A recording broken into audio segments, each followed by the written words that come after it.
على إبراهيم وعلى آل إبراهيم إنك حميد مجيد.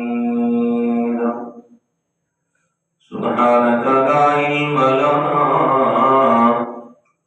إلا ما علمتنا إنك أنت العليم الحكيم.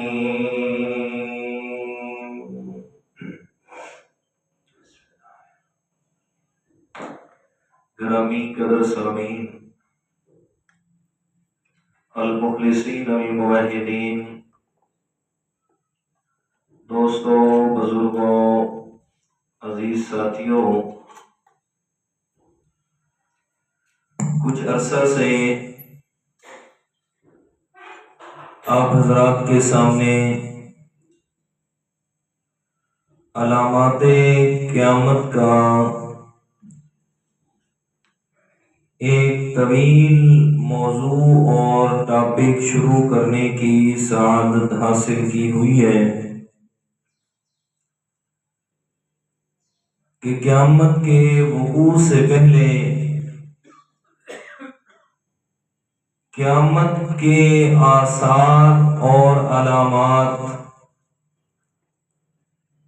کہ جو پیارے پیغمبر امام الانبیاء جناب محمد الرسول اللہ صلی اللہ علیہ وسلم نے اپنی زبان مقدس سے بذریعہ وحی بتلائے، وہ آپ حضرات کے سامنے کچھ عرصہ سے عرض کرتا چلا آ رہا ہوں۔ بہت ساری باتیں پچھلے 5-6 جمعوں میں آپ کے سامنے عرض کر چکا۔ اس ضمن میں خاص بات یہ عرض کی تھی کہ علامات قیامت 2 قسم پر ہیں، ایک ہے علامات صغریٰ اور دوسری ہے علامات کبریٰ، یعنی چھوٹی علامات اور بڑی نشانیاں اور بڑی علامات۔ تسلسل جو چلا آ رہا ہے وہ علامات صغریٰ کا ہے، اور جو قرب قیامت بڑی بڑی علامات کا ظہور ہونا ہے، سو انشاءاللہ کچھ اس جمعہ پہ وگرنہ اگلے جمعہ پہ اگر زندگی نے ساتھ دیا تو انشاءاللہ اس پہ سیر حاصل گفتگو ہوگی۔ پیارے پیغمبر صلی اللہ علیہ وسلم کی حدیث مبارکہ ہے علامات قیامت کے ضمن میں، جسے حضرت ابو ہریرہ رضی اللہ تعالی عنہ نے روایت فرمایا، ترمذی شریف کے اندر حدیث ہے۔ الفاظ سنیے گا حدیث پاک کے اور پھر بات کو آگے بڑھاتے ہیں۔ فرمایا بسم اللہ الرحمن الرحیم، قال النبی صلی اللہ علیہ وسلم عن ابی ہریرہ رضی اللہ تعالی عنہ قال قال رسول اللہ صلی اللہ علیہ وسلم اتخذ الغناء دولا والامانة مغنما والزکاة مغرما وتعلم لغير الدين وأتى الرجل امرأته وعق أمه وأدنى صديقه وأقصى أباه أو كما قال النبي صلى الله عليه وسلم حضرت ابو ہریرہ رضی اللہ تعالیٰ عنہ سے روایت ہے. اور کون ابو ہریرہ؟ یہ میرے پیارے پیغمبر کا وہ صحابی ہے 6 ہجری کے بعد مسلمان ہونے والا، لیکن جب مسلمان ہوا اس کے بعد اپنی زندگی کا ہر لحظہ اللہ کے پیارے پیغمبر کی خدمت میں گزارا ہے. اسلام قبول کرنے کے بعد کوئی ایک بھی لحظہ اور ایک بھی سیکنڈ ایسا نہیں ہے کہ جسے حضرت ابو ہریرہ رضی اللہ تعالیٰ عنہ نے میرے پیارے پیغمبر سے دور گزارا ہو. ہر حالت میں چاہے کچھ بھی ہو جائے، چاہے کھانا ملا یا نہیں ملا، چاہے رہائش کے لیے کوئی جگہ ہے یا نہیں ہے، اصحاب صفہ کے ساتھ رہ رہے ہیں. وہ ایک چبوترا سا بنوایا میرے پیارے پیغمبر نے اور اسی میں لوگوں نے سر کو چھپایا ہوا ہے. میرے پیارے پیغمبر حضرت ابو ہریرہ رضی اللہ تعالیٰ عنہ سے بڑی محبت اور پیار کرتے ہیں. آپ صلی اللہ علیہ وسلم اکثر حضرت ابو ہریرہ رضی اللہ تعالیٰ عنہ کو بلاتے بھی، ساتھ بھی بٹھاتے اور پھر ان کے ساتھ بڑی لمبی لمبی باتیں ہوتی. حضرت ابو ہریرہ رضی اللہ تعالیٰ عنہ پھر زندگی کا اکثر وقت جو میرے پیغمبر کی معیت میں گزارا، ذخیرہ احادیث میں سب سے زیادہ جو احادیث مروی ہیں وہ حضرت ابو ہریرہ رضی اللہ تعالیٰ عنہ سے روایت ہے. یہ حدیث بھی فرماتے ہیں اللہ تعالیٰ کے پیارے پیغمبر نے فرمایا ابو ہریرہ قیامت سے پہلے ایسا وقت ضرور آئے گا، ایسے حالات ضرور پیدا ہوں گے. فرمایا جس میں پہلی بات فرمایا اتخذ الغنا دولا، فرمایا جس وقت مال غنیمت کو لوگ اپنے گھر کا مال سمجھنے لگیں گے. کیا مطلب؟ فرمایا والمراد فی الحدیث ان الاغنیاء واصحاب المناصب یتداولون اموال الغنا ویمنعونها من مستحقیها ویستاثرون بحقوق الفقراء. فرماتے ہیں کہ اس سے مراد جو میرے پیغمبر نے فرمایا کہ لوگ مال غنیمت کو اپنے گھر کا مال سمجھنے لگیں گے، مطلب یہ ہے کہ بڑے بڑے سرمایہ دار اور بڑے بڑے عہدیدار ایسے ہوں گے کہ جس مال پہ مسلمانوں اور فقراء مساکین کا حق ہوگا فرمایا وہ آپس کے اندر تقسیم کر کے کھا جائیں گے. دوسری بات فرمایا والامانۃ مغنما، اور امانت کو ایسے سمجھا جائے گا جیسے اپنی ذاتی چیز ہوتی ہے. فرمایا کوئی کسی کے پاس امانت رکھوائے گا تو سو امانت کی حفاظت کرنے والا کوئی نہیں ہوگا. اور تیسرے نمبر پہ فرمایا والزکوٰۃ مغرما، اور زکوٰۃ کو اپنے اوپر زبردستی والا ٹیکس سمجھا جائے گا، اپنے اوپر تاوان سمجھا جائے گا کہ زکوٰۃ دینا انسان کے نفس پہ بھاری ہو جائے گا. مطلب مال سے اتنی محبت ہوگی کہ زکوٰۃ کے لیے کہا جائے گا تو سو اسے اپنے اوپر وہ بوجھ سمجھے گا، تاوان سمجھے گا. فرمایا جس وقت یہ بات، اور دوسری حدیث بھی سنیے گا، میرے پیارے پیغمبر نے فرمایا کچھ گناہ ایسے بیان فرمائے جن گناہوں کا نقصان بھی میرے پیغمبر نے ساتھ فرمایا، اور کچھ نیکیاں ایسی بیان فرمائی جن نیکیوں کے ساتھ میں فوائد بھی بیان فرمائے. فرمایا وہ جو گناہ بیان کیے اور ان کے نقصانات، فرمایا ان میں ایک حدیث میں فرمایا ابن ماجہ کی حدیث ہے، میرے پیارے پیغمبر فرماتے ہیں فرمایا جو لوگ اپنے مالوں میں سے زکوٰۃ ادا نہیں کرتے، زکوٰۃ کو روک لیتے ہیں، تو اللہ تعالیٰ انہیں دنیا میں کیا عذاب دیتا ہے؟ فرمایا ایسے لوگوں سے بارش کو روک دیا جاتا ہے، فرمایا بارش وقت پہ نہیں ہوگی۔ اور دوسری بات اگلی سنیے گا، میرے پیارے پیغمبر نے فرمایا بارش کا ایک قطرہ بھی زمین پہ نہ آئے اگر انسان کے ساتھ دنیا میں رہنے والے جانور اور مویشی نہ ہوتے۔ جی اگر جانور اور مویشی نہ ہوتے تو اللہ تعالیٰ نے بارش کا ایک قطرہ بھی زمین پہ نہیں آنے دینا تھا۔ تو مطلب ہے انسان اس قدر انسانیت سے گر جائے گا کہ انسان ہونے کے ناطے رب کی رحمت کا مستحق نہیں رہے گا۔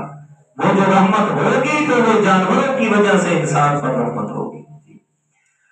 ہاں ذرا معاشرے میں نظر دوڑا لیجیے گا کہ زکوٰۃ ادا کرنے والے کتنے لوگ ہیں، اور قرآن مجید میں نا کچھ احکامات اکٹھے ذکر فرمائے اللہ تعالیٰ نے، اور دونوں احکامات کو لازم ملزوم کر دیا کہ ایک کرو گے تو دوسرا بھی قبول ہوگا، دوسرا کرو گے تو پہلا بھی قبول ہوگا۔ سنیے گا قرآن کیا ہے،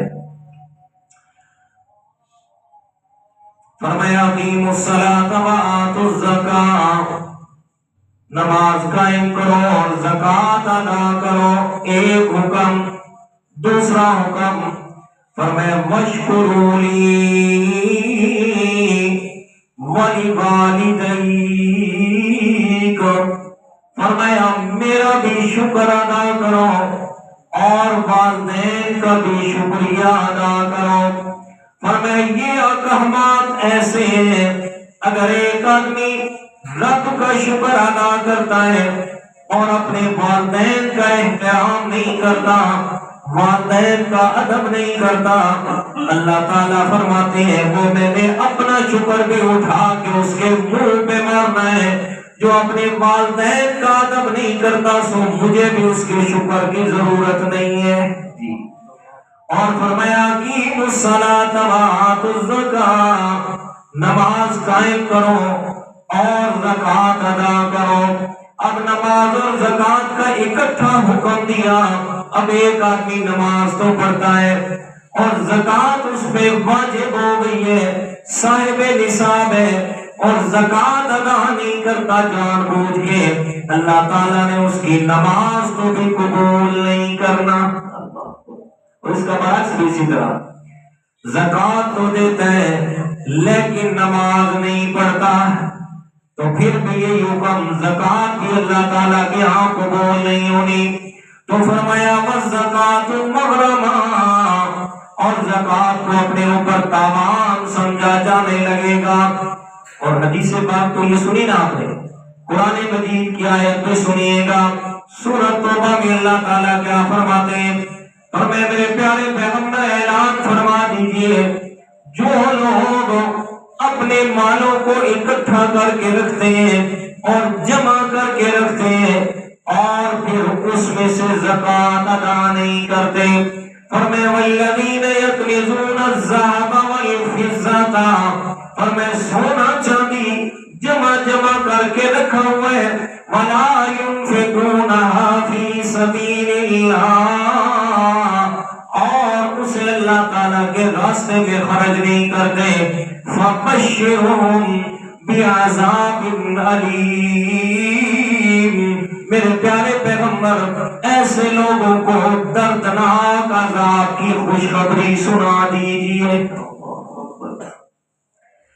جی لوگ سمجھتے ہیں آسان ہے مسلمان ہونا، یہ نہیں میرا بھائی، اللہ تعالیٰ کے احکامات پر عمل کرنا لازم ہوگا، صرف کلمہ پڑھنے سے گزارا نہیں چلے گا، یہ کلمہ پڑھ لیا اور بس جنت ہماری ہوگی، نہیں، احکامات ان کی بجاوری لازمی ہے۔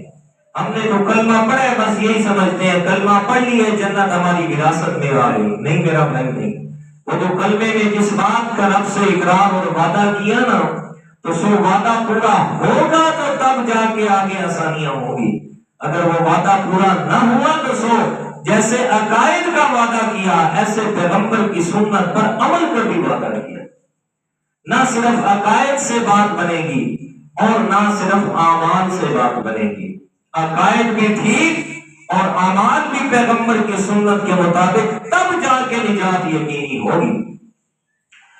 تو فرمایا وَالزَّكَاةُ مَغْرَمًا، اور زکات کو کمان سمجھا جائے گا۔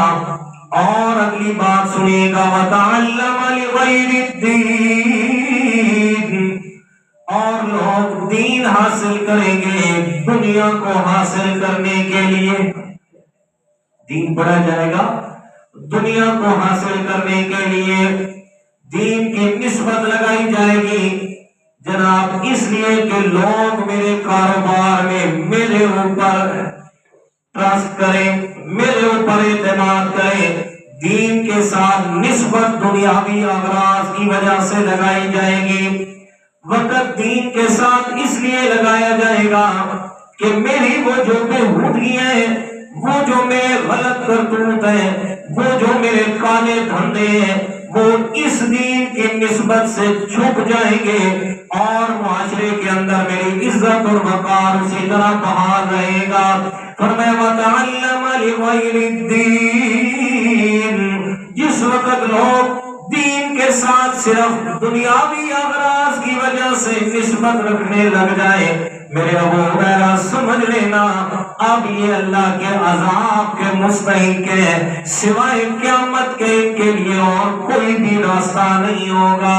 اور اگلی بات فرمایا وَأَطَاعَ الرَّجُلُ امْرَأَتَهُ وَأَبْقَى أُمَّهُ كَمَا قَالَ، فرمایا انسان اپنی ماں کی نافرمانی کرے گا اور بیوی کی بات کو ترجیح دے گا۔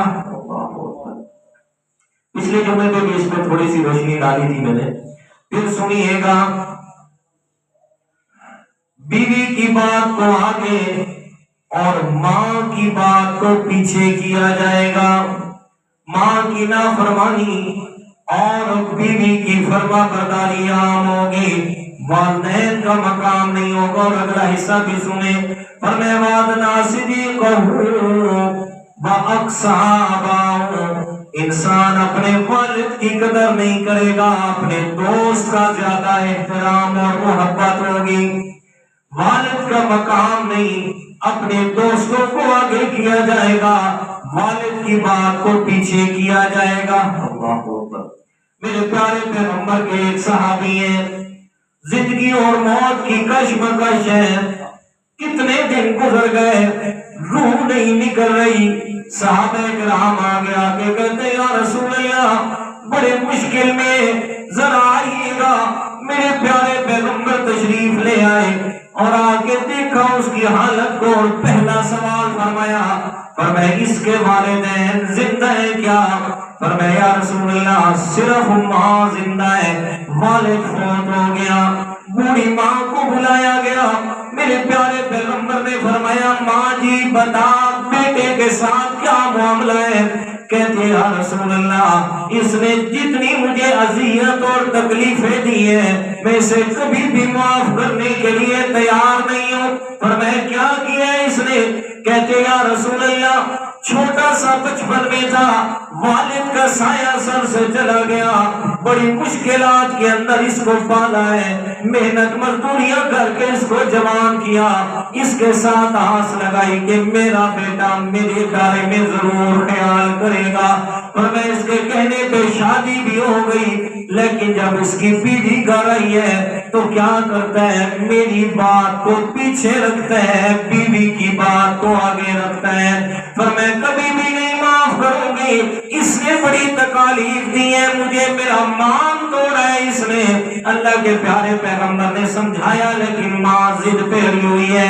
میرے پیارے پیغمبر نے حکم دیا، فرمایا چلو جلدی کرو، لکڑیاں اکٹھی کرو، آگ لگائی جائے۔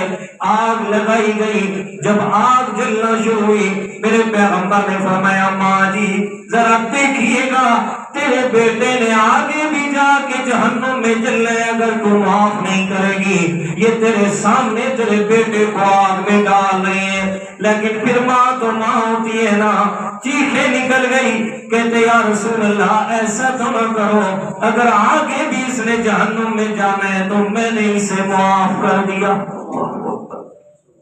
ادھر سے معافی کا اعلان، ادھر سے وہ پرواز کر گئی۔ اور میرے پیارے پیغمبر نے اس وقت میں خطبہ ارشاد فرمایا سنیے گا میرے صحابہ، خیال کیجئے گا، آئندہ اس بات کو پلے باندھ لیجئے، فرمایا جو بھی آدمی جس کی شادی ہو گئی، فرمایا بیوی گھر آ گئی، جس نے بھی اپنی ماں کو اذیت پہنچائی، فرمایا سن رکھو ایسے آدمی پر اللہ کی بھی لعنت ہے اور اس کے فرشتوں کی بھی لعنت ہے اور ساری دنیا کائنات کی مخلوق کی بھی اس پہ لعنت برستی ہے۔ ہاں تو فرمایا ماں کی بات کو پیچھے کرے گا اور بیوی کی فرما برداری کرے گا، اور دوسرے نمبر پہ والد کی قدر نہیں ہوگی اور دوست احباب کی بڑی قدر ہوگی۔ اور اگلی بات سمجھے فرمائی وَظَهَرَتِ الْأَصْوَاتُ فِي مَسَاجِدِ، اور مسجدوں کے اندر دنیاوی باتیں عروج پہ ہوں گی، دنیاوی قصے کہانیاں اور دنیاوی بحث و مباحث مساجد کے اندر آ کے کی جائے گی، مسجد کا احترام لوگوں کے دلوں سے ختم ہو جائے گا۔ اور اگلی بات فرمایا وَصَادَ الْقَبِيلَةَ فَاسِقُهُمْ وَقَالَ الزَّعِيمُ الْقَوْمِ أَرْذَلَهُمْ أَوْ كَمَا قَالَ، اور فرمایا قوم کا سردار، قبیلے کا سردار اس آدمی کو بنایا جائے گا جو سارے قبیلے میں سے سب سے کمینہ اور ذلیل آدمی ہوگا۔ جی ذلیل اور کمینے آدمی کو قوم اور قبیلے کا سردار بنایا جائے گا۔ فرمایا اور کیوں بنایا جائے گا؟ اس لیے کہ لوگ ایسے بددین ہو جائیں گے کہ انہیں دینداری سے محبت ہی ختم ہو جائیں گے۔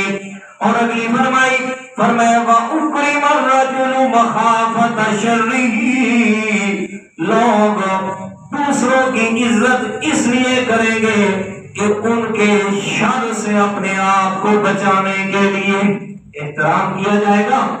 فرمایا احترام وہ دلی احترام نہیں ہوگا، وہ اس لیے کہ اس کے شر سے میں اپنے آپ کو محفوظ رکھوں۔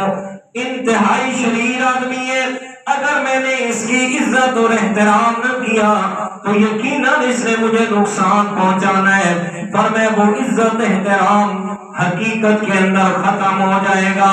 فرمایا وَأُكْرِمَ الرَّجُلُ مَخَافَةَ شَرِّهِ، لوگوں کے شر کی وجہ سے ایک دوسرے کی محبت اور احترام کیا جائے گا۔ یعنی مطلب سامنے تو احترام ہوگا لیکن جب اٹھ جائے گا تو پیچھے سے اس کو گالیاں دی جائیں گی اور طرح طرح کے اس کے بارے میں بکواس کیے جائیں گے۔ یعنی با اقتدار شخص اس کا عزت احترام صرف اس لیے کیا جائے گا کہ اس کے ظلم سے اپنے آپ کو محفوظ رکھنے کے لیے، کہ اگر اس کا احترام نہ کیا تو یقیناً یہ مجھے ظلم کا نشانہ بنائے گا۔ اور اگلی بات فرمایا وَظَهَرَتِ الْكِينَةُ وَالْمَعَازِفُ، میرے پیارے پیغمبر نے فرمایا گانے بجانے والی عورتیں اور گانے بجانے کا سامان معاشرے کے اندر عام رائج ہو جائے گا۔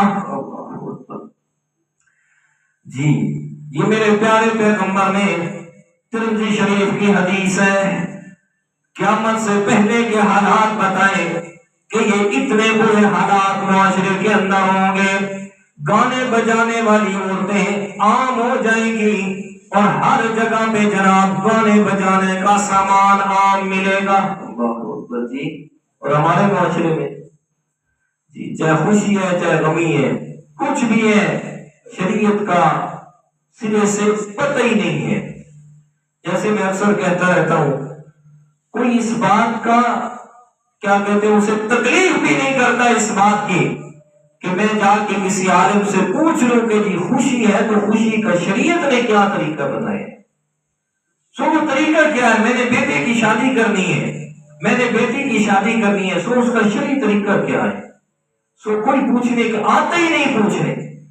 میرے اس 2014 سے لے کر یہ 2024 ہے، 2006 سے لے کر 2006 سے لے کر یہ 2024 آ گیا، 18 سال کے عرصے میں صرف ایک آدمی میرے پاس آیا ہے کہ جس نے آ کر شادی ہو رہی تھی اس کی، اور اس نے آ کر مجھ سے پوچھا کہ استاد جی بتائیں شادی کا شرعی طریقہ کیا ہے، اور پھر میں نے اسے شرعی طریقہ بتایا، اور اس بتانے کے ضمن کے اندر پھر مجھے پورے محلے کے اندر بدنامی کا شکار بھی کیا گیا، وہ بھی بےعزتی بھی مجھے اٹھانی پڑی، اور یہ بات بھی برداشت کرنا پڑی کہ میرے پاس پھر بہت سارے لوگ آئے سفارشیں لے کے کہ استاد جی آپ ایسا کریں، اس لڑکے کو کہیں کہ اگر کسی کے پہلے لڑکے کی شادی ہو نا تو اس پہ کوئی ڈھول تماشا کر لے تو کوئی گناہ نہیں ہے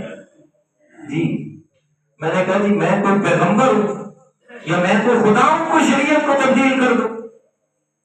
تو ایک آدمی صرف آیا کہ جس نے آ کر پوچھا کہ یہ شرعی طریقہ کیا ہے، مگر نہ کوئی آج تک کسی میں اتنی جسارت ہی نہیں ہے کہ شادی کر رہا ہے اور وہ آ کر پوچھ لے کہ جی شرعی طریقہ شادی کا کیا ہے کہ اس کے مطابق میں کروں۔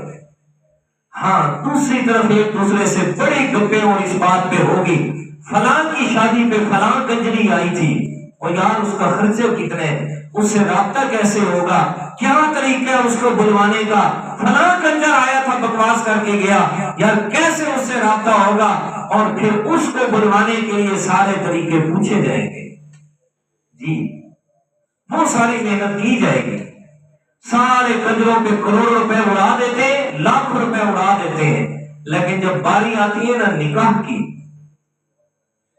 نکاح کی باری آتی ہے نا پھر تکلیف ہو جاتی ہے ہر آدمی کو۔ جو اصل چیز ہے شادی کے اندر، جو اصل چیز ہے نکاح، اس وقت تکلیف ہو جاتی ہے، پھر پوچھ رہے ہوتے ہیں استاد جی 1000 روپیے ٹھیک ہے جی، 2000 ٹھیک ہے جی۔ اس لیے میں تو مزاج ہی یہ رکھا ہے کہ کسی سے پیسے مانگتے ہی نہیں ہوں، کیوں پتہ ہے آگے بےزتی ہونی ہے، اس سے بہتر ہے کہ خاموشی بہتر ہے۔ فتاوی شامی کے حوالے سے میں آپ کو ایک بات بتا دوں، فتاوی شامی میں کیا لکھا ہے، ان سے پوچھا گیا فرمایا کہ ایک نکاح خان کی کیا فیس ہونی چاہیے نکاح کی، تو انہوں نے لکھا ہے کہ جس کا پہلا نکاح ہو، یعنی پہلی شادی ہے اور وہ نکاح پڑھا رہا ہے کسی کا، تو پہلی شادی والے کو چاہیے، پہلے نکاح والے کو، کہ وہ نکاح خان کو 1 دینار دے۔ کتنا دے جی؟ 1 دینار، اور دینار سونے کا ہوتا ہے، دینار سونے کا ہوتا ہے، اور 1 دینار نکاح خان کی فیس ہے، اور اس وقت اس کی قیمت بنتی ہے 60,000 روپے۔ کتنی بنتی ہے جی؟ 60,000 روپے نکاح خان کی فیس ہے، جو شرعی طور پہ فکس ہے۔ تو چاچا ہنس گئے ہیں جی، ایسا تو بولیے تو 60 روپے تو لیٹر پائے ہوئے ہیں جی، تو 600 ہوتے 500 ہوتے ٹرکا چھوڑے گئے بھی ٹھیک ہے۔ اور جو دوسری شادی کر رہا ہے، دوسری شادی کے لیے فیس ہے ½ دینار، آدھا دینار، یعنی 30,000 روپے۔ اور سن رہے ہیں، میں آپ کو شریف ایک فیصلہ بتا رہا ہوں، یہ نہیں کر رہا تھا کہ میں نے بھی دے تو سا، اگر دو گے تو انکار نہیں کروں گا، ٹھیک ہے؟ اچھا جی، تو کیا فرمایا وَظَهَرَتِ الْكِينَاتُ وَالْمَعَازِفُ، قرب قیامت اسلام سے اتنی دوری اور لوگوں کے دل میں نفرت آ جائے گی، پیغمبر کی سنت سے اس حد تک دوری ہوگی کہ معاشرے کے اندر گانے بجانے والی عورتیں اور سامان موسیقی عام رائج ہو جائے گا۔ ہر آدمی اس کی خواہش ہے، ہر آدمی دل کے اندر یہ تمنا چھپائے ہوئے ہوگا، کاش کہ ایسی تقریبوں کے اندر مجھے بھی جانے کی جگہ مل جاتی، میں بھی دیکھتا جناب زندگی نام ہے مزے کا، زندگی 4 دن کی ہے، مزے کیجئے اور خوشیوں سے گزاریے گا، پتہ نہیں جناب پھر آگے کیا ہونا ہے۔ اور میرا بھائی ذہن میں رکھیے گا، یہ ہے تو 4 دن کی زندگی، لیکن اس کے بعد جو زندگی نے آنا ہے وہ 4 دن والی نہیں ہونی، اس نے ہمیشہ ہمیشہ رہنا ہے۔ اس 4 دن والی زندگی کو آخرت جو ہمیشہ والی زندگی ہے اس پہ قربان کر جائے، اور پھر میرا رب تمہیں کیا انعام عطا فرمائے گا؟ فرمائے وَلَكُمْ فِيهَا مَا تَشْتَهِي أَنفُسُكُمْ وَلَكُمْ فِيهَا مَا تَدَّعُونَ۔ یہ 4 دن کی زندگی یہ قربان کر کے جاؤ گے، یہاں کی غلط خواہشات کو قربان کرو گے، یہاں دل میں اٹھنے والی جتنی بھی شریعت اور سنت کے خلاف خواہشات ہیں ان کا خون کرو گے۔ جب قیامت آئے گی یا مرنے کے بعد آپ نے جب رب کے سامنے جانا ہے، میرا رب تمہیں کیا فرمائے گا؟ فرمائے یہاں آپ کا آنا مبارک ہو، اور یہاں تمہیں کیا ملے گا؟ فرمایا ما تشتہی انفسکم، جو تیرے دل کی خواہش ہوگی سو وہی پوری کی جائے گی۔ لیکن وہ تبھی پوری ہوگی کہ جب پہلے قربانی دینا ہوگی، یہ دنیا کے اندر گناہوں کی خواہشات کو چھوڑنا ہوگا۔ تو آئیے گا حدیث پاک کی طرف، میرے پیارے پیغمبر نے فرمایا وَزَهَرَتِ الْيَقِينَاتُ وَالْمَعَازِفُ، قرب قیامت ہر طرف بے حیائی کا عروج ہوگا، اور ہر طرف یہ گانے بجانے والی عام ہو جائے گی۔ اور سنیے گا میرے پیارے پیغمبر کی حدیث مبارک، مسند امام احمد کے اندر یہ حدیث موجود ہے۔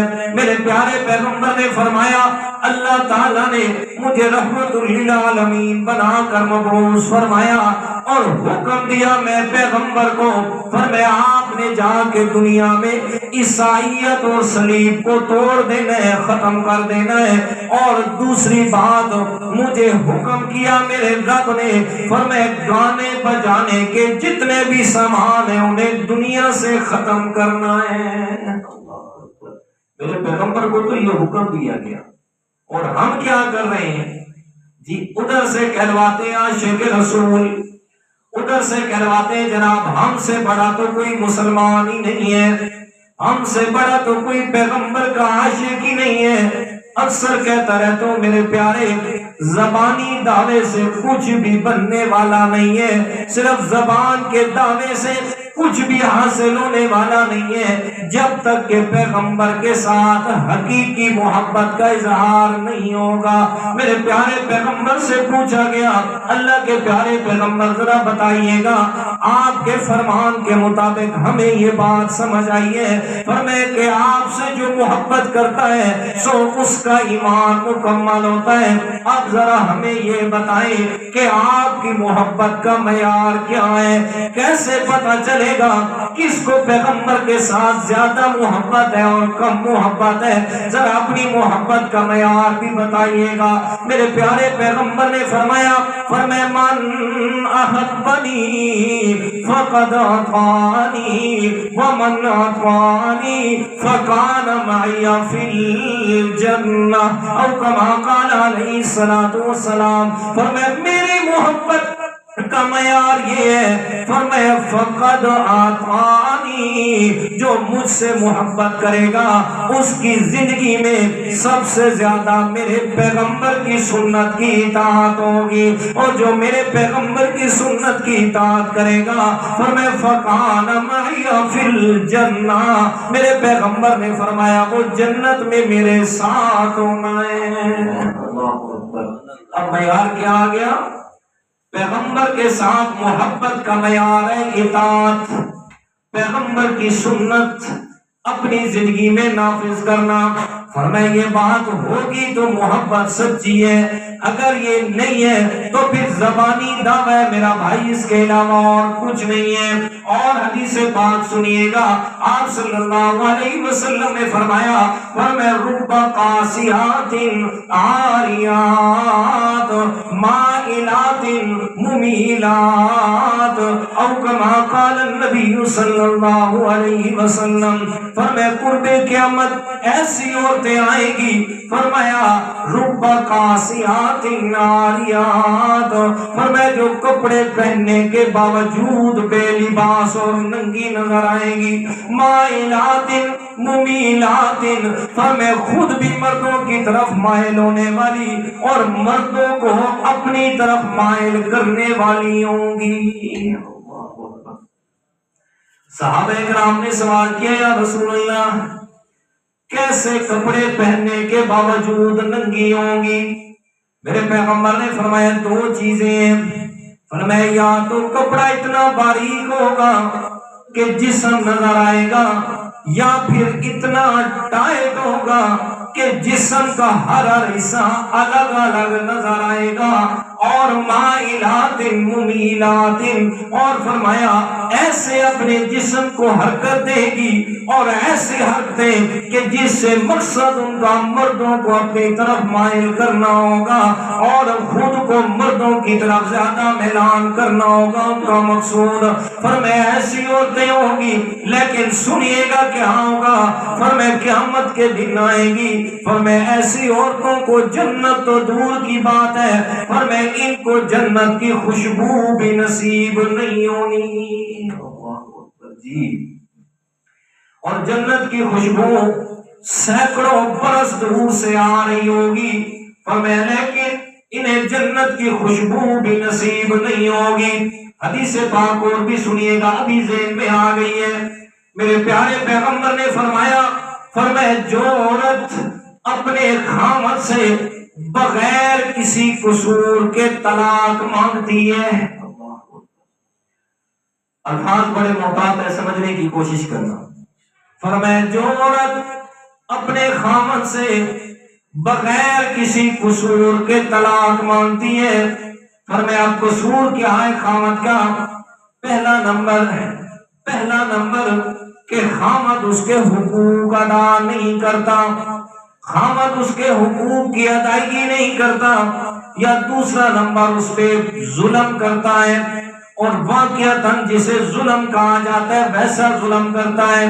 فرمایا یہ جو حقوق کا ادا نہ کرنا، حقوق میں ساری چیزیں آ گئی، فرمایا اس کا کھانا بھی، پینا بھی، رہائش بھی، نفسانی خواہشات بھی، اس کا علاج معالجہ بھی، اور یہ ساری چیزیں عورت کے حقوق کے اندر ہیں۔ فرمایا ظلم کرتا ہے، مارتا ہے، پیٹتا ہے، بے جا تنگ کرتا ہے، فرمایا یہ قصور مرد میں نہیں ہے، اور خام مرد کے دامن کو جناب داغدار کر کے عورت اپنے خامد سے بغیر کسی قصور کے طلاق مانگتی ہے، تو فرمایا ایسی عورت کو بھی اللہ تعالیٰ نے جنت تو دور کی بات ہے جنت کی خوشبو بھی نصیب نہیں کرنی۔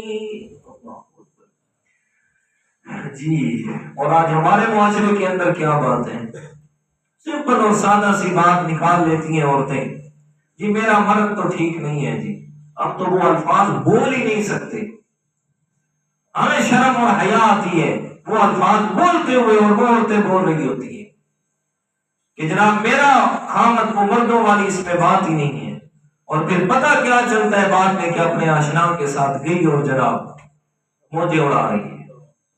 تو لوگ کیا سمجھتے ہیں کہ یہ نکاح اور یہ طلاق اور یہ کیا عام چیزیں ہیں؟ سو فرمایا جو بغیر قصور کے مانگے گی اور لے گی سو وہ جنت میں جانا دور کی بات ہے خوشبو بھی نصیب نہیں ہوگی۔ ہاں تو کیا فرمایا رب قاسیات عاریات مائلات ممیلات، فرمایا ایسی عورتیں، فرمایا کہ جو قیامت کے قریب آئیں گی جو کپڑے پہننے کے باوجود ننگی ہوگی، فرمایا اور ایسی عورتوں کو اللہ تعالیٰ کے پیارے پیغمبر نے فرمایا جنت کی خوشبو بھی نصیب نہیں ہوگی۔ اللہ اکبر، قرآن مجید کے ایک حکم سنے نا، اس ضمن میں پھر یہ بات واضح ہوگی۔ اللہ تعالیٰ نے قرآن مجید میں معاشرتی احکام بیان فرمائے، ان میں سے ایک حکم بیان فرمایا لا تقربوا الزنا، انہو کان فاحشا وساء سبیلا۔ فرمایا معاشرے کے اندر اگر امن چاہتے ہو، معاشرے کے اندر اگر سکون چاہتے ہو، تو پھر میں اللہ تعالیٰ تمہیں حکم دے رہا ہوں، زنا کرنا تو دور کی بات ہے، زنا کے قریب بھی نہیں جانا، لا تقربوا الزنا، زنا کے قریب بھی نہیں جانا، انہو کان فاحشا، یہ بے حیائی کا کام ہے، برا راستہ ہے جس کی طرف آپ جا رہے ہیں۔ اب قرآن مجید نے زنا کے قریب نہ جانے کا حکم دیا، مسئلہ سمجھیے گا میرے پیارے، قریب جانے سے منع کیا، یہ نہیں فرمایا لا تفعلوا الزنا، زنا نہ کرو، بلکہ فرمایا لا تقربوا الزنا، زنا کے قریب بھی نہ جاؤ۔ مطلب یہ ہے فرمایا وہ سارے کام جو انسان کو زنا کی طرف لے کے جانے والے ہیں، وہ سارے کام جن کی وجہ سے زنا کی طرف انسان کو رغبت ہوتی ہے، اللہ تعالیٰ نے فرمایا ان کاموں کے قریب بھی نہ جاؤ، ان کاموں سے بھی اپنے آپ کو روک کے رکھو۔ اور ان کاموں میں سے کہ جو زنا کی طرف لے کے جانے والے ہیں، ان میں سے سب سے اہم چیز ہے فرمایا عورت کا بے پردہ ہو جانا، عورت کا اپنے لباس کا خیال نہ کرنا، اور عورت کا بے پردہ ہو کے معاشرے کے اندر باہر آ جانا، فرمایا یہ اتنی بڑی زنا کا میلان پیدا کرتا ہے۔ حیران ہوں گے عورت کی ایک ایک چیز کو اللہ تعالیٰ نے نرم و نازک انداز میں پیدا فرمایا ہے۔ عورت کی آواز ہے، عورت کے چلنے کی آواز ہے، جو اس کے پاؤں کے چلنے اور جناب اس کے شوز اور جوتیوں سے آواز پیدا ہوتی ہے، اس کے زیورات کی آواز ہے، ان ساری چیزوں کا اللہ تعالیٰ نے پردہ رکھا ہے میرے پیارے بھائی۔ کیوں؟ اس لیے کہ عورت کے چلنے کی آواز، عورت کے بولنے کی آواز اور عورت کے زیورات کی آواز، یہ ساری چیزیں وہ ہیں جو غیر مرد کو اپنی طرف مائل کرتی ہیں، غیر مرد کو میلان اپنی طرف بڑھاتی ہیں۔ تو فرمایا یہ میلان کا بڑھانا یہی آگے جا کے بدکاری کا باعث بنتا ہے۔ اس لیے فرمایا زنا کے جتنے بھی کام ہیں کہ جن سے زنا ہو سکتا ہے، جو زنا کی طرف لے کے جانے والے ہیں، بدکاری کی طرف بڑھانے والے ہیں، فرمایا کہ ان چیزوں سے بھی اپنے آپ کو روک کے رکھنا ہے۔ اس لیے میرے پیارے پیغمبر کی حدیث پاک سنیے گا، میرے پیغمبر نے فرمایا آنکھوں کا زنا غیر محرم کو دیکھنا ہے، کانوں کا زنا سننا ہے، اور زبان کا زنا برے الفاظ بولنا ہے، ہاتھوں کا زنا پکڑنا ہے، اور پیروں کا زنا یہ غلط کاری کی طرف چل کے جانا ہے۔ جی یہ ایک صرف یہ بدکاری نہیں ہے کہ انسان وہ اصل بدکاری کرے، وہ جو جا رہے ہیں نا سارے کام کے لیے، تو ہر ایک ایک چیز کا زنا الگ الگ لکھا جا رہا ہے، الگ الگ بدکاری لکھی جا رہی ہے۔ ہاں حدیث پاک آپ علیہ الصلوۃ والسلام نے فرمایا کہ عورت چھپانے کی چیز ہے، اور جب باہر نکلتی ہے تو سب سے پہلی نظر اس پر شیطان کی پڑتی ہے، اور شیطان لوگوں کی نظروں میں اسے خوبصورت کر کے دکھاتا ہے اور لوگوں کو اس کی طرف دیکھنے کے لیے تیار کرتا ہے۔ تو اس لیے فرمایا سب سے پہلا زنا سو وہ آنکھ کا ہے، آنکھ کا زنا ہے سب سے پہلا۔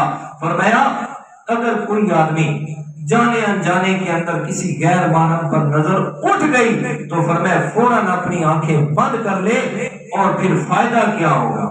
میں پہلے ایک بات ذکر کر چکا ہوں، اسی کو آگے بڑھاتا ہوں۔ فرمایا فائدہ کیا ہوگا؟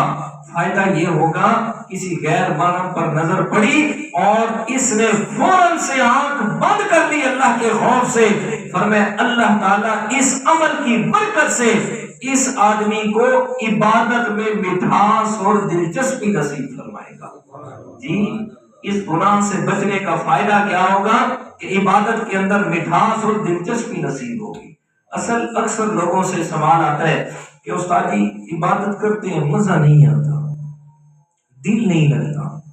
تو میرا بھائی دل نہ لگنا سب سے بڑی بات ہے، گناہوں کو نہ چھوڑنا، گناہوں کو نہ چھوڑنا۔ پچھلے جمعے پر بھی میں یہی بات عرض کر چکا ہوں، فرمایا کہ جو گناہ نہیں چھوڑتا گناہ نہیں چھوڑتا تو اس کا جو بڑا نقصان ہوتا ہے نا وہ یہ کہ اس کی عبادت میں سے لذت کو اٹھا لیا جاتا ہے. وہ عبادت کرتا ہے لیکن وہ لذت محسوس نہیں ہوتی جو اصل میں محسوس ہونی چاہیے تھی.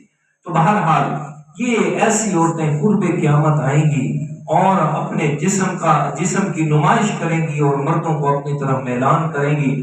فرمایا ایسی عورتوں کا کیا ہوگا؟ فرمایا ایک طرف تو یہ سارے اعمال و افعال فرمایا یہ قیامت کی نشانیوں میں سے ہیں، اور دوسری طرف کیا ہوگا؟ فرمایا کہ ایسی عورتیں اور ایسا کام کرنے والی عورتیں ان کو جنت کی خوشبو بھی نصیب نہیں ہوگی. اور حدیث پاک فرمایا اگلی حدیث قرب قیامت کی علامات میں سے فرمایا قیامت کے قریب ایسے حالات ہوں گے فرمایا کہ لوگ ایک دوسرے کے ساتھ دوستی اور تعلق بنائیں گے لیکن وہ تعلق صرف ظاہری تعلق ہوگا، دل کے اندر ایک دوسرے کے لیے دشمنیاں چھپائے ہوئے ہوں گے. فرمایا یہ ایسا وقت قرب قیامت ہوگا. اور اگلی جو ہے وہ علامت بیان فرمائی فرمایا قرب قیامت کے قریب ایک ایسا وقت آئے گا کہ جس میں مخلص عبادت گزار کو ڈھونڈنا مشکل ہو جائے گا. لوگ عبادت گزار ہوں گے لیکن ریاکار ہوں گے. جی ریاکار ہوں گے. ریاکاری صحابہ کرام نے پوچھا یا رسول اللہ ریاکاری کسے کہا جاتا ہے، ریا کسے کہتے ہیں؟ میرے پیغمبر نے فرمایا ریاکاری یہ ہے کہ ایک آدمی نماز پڑھ رہا ہے، کوئی دوسرا اسے دیکھنے لگ جاتا ہے تو وہ نماز کو لمبا کر دیتا ہے. جی نماز کو اور بڑھا دیتا ہے کہ یہ دیکھے اور مجھے کہے یار فلاں تو بڑی لمبی نماز اور اچھی نماز پڑھتا ہے. فرمایا یہ ریاکاری ہے. اور اس ریاکاری کو فرمایا شرک خفی، یہ چھوٹا شرک ہے. اور ساتھ میں حدیث پاک میرے پیارے پیغمبر نے فرمایا مجھے آپ سے جس بات کا خوف اور ڈر ہے وہ یہ ہے ایک تو آپ کو دنیا کی دولت کی محبت لے ڈوبے گی اور دوسرے نمبر پر یہ شرک خفی، یہ جو چھوٹا شرک ریاکاری اور دکھلاوا ہے فرمایا یہ آپ کے اعمال کو تباہ و برباد کر کے رکھ دے گا.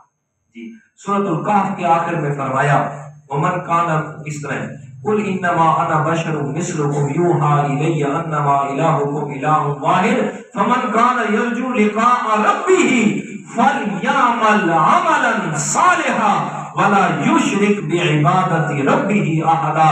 فرمایا تم میں سے جو بھی اپنے رب کی ملاقات کا یقین رکھتا ہے تو وہ ایسے اعمال کرے کہ جن اعمال کے اندر شرک نہ ہو. شرک سے مراد دکھلاوا اور ریاکاری نہ ہو، جن اعمال میں صرف رب کی رضا ہو. فرمایا قرب قیامت ایسا وقت آ جائے گا کہ ریاکاری عام ہوگی اور مخلص عبادت گزار ڈھونڈنے سے بھی نہیں ملے گا. اور دوسرے نمبر پر روزے دار تو ہوں گے لیکن پکے روزے دار نہیں ہوں گے، کچے روزے دار ہوں گے. فرمایا سنا کچے روزے دار کون سے ہوں گے؟ فرمایا وہ لوگ ہوں گے کہ جو سحری کے وقت روزہ رکھنے کے لیے اٹھیں گے لیکن ان کے سامنے کوئی خواہش آ جائے گی، اپنی خواہش کے پیچھے روزے کو چھوڑ دیں گے. فرمایا یہ کچے روزے دار ہوں گے جنہیں دل میں اللہ کا خوف نہیں ہوگا. فرمایا یہ ایسے لوگ پیدا ہوں گے اور ایسا وقت اور ایسے لوگ فرمایا کوئی بھی ظالم کو ظالم نہیں کہے گا. جی نیکیوں کی راہ بتانے والا کوئی نہیں ہوگا، برائیوں سے روکنے والا کوئی نہیں ہوگا. فرمایا ایسا وقت آئے گا یہ ساری چیزیں قرب قیامت ہوں گی. اور یہ ایسی چیزیں ہیں میرے پیارے جو آپ میں سے ہر ایک مجھ سمیت یہ چیزیں دیکھ چکا ہے، اس کو نوٹ کر رہا ہے، سمجھ رہا ہے.